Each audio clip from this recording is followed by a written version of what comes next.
হ্যাঁ বলো। ভাই এটা আমরা মূলত আমাদের সরিষা ফুল থেকে শুরু করি আমরা মধুর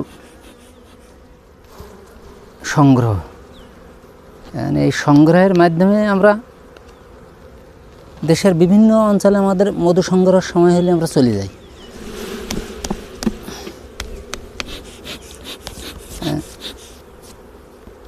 মধুটা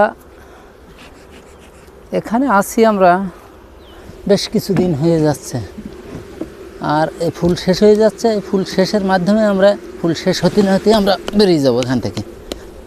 আমরা কোন জায়গায় যাবেন? আমরা যাব তখন কালোজিরা, ধনিয়া, শরীয়তপুরের দিকে আমরা চলে যাব। মানে মধুর ব্যবসা শেষ করে তখন আর কালো জিরার ব্যবসা ধরবে?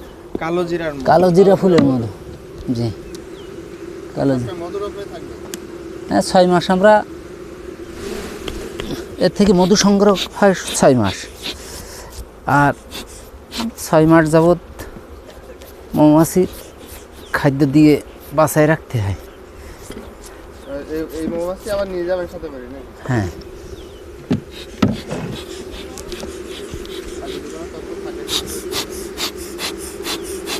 আমরা এর থেকে মূলত মধুর সংগ্রহে এইভাবে জীবনযাপন চলে আমাদের একমাত্র। তা আপনার এক এক জায়গায় কতদিন করে থাকা লাগে? এটা ফুলের পরে ডিপেন্ড করে ভাই। কতদিন ফুল আমরা যে কদিন ফুল থাকবে, যে কয়দিন ফুল থাকবে সে কয়দিন আমরা আসি। আমাদের এখানে কতদিন হয়েছে? আপনাদের এখানে আসছি হয়েছে অনেক দিন। ফুল যতদিন থাকবে এখনও ফুল থাকবে আপনাদের এখানে। হ্যাঁ প্রায় 20-22 দিন এখানে তো ফুল পাবো। মানে এখনো 20-22 দিন আমরা থাকবেন এখানে? হুম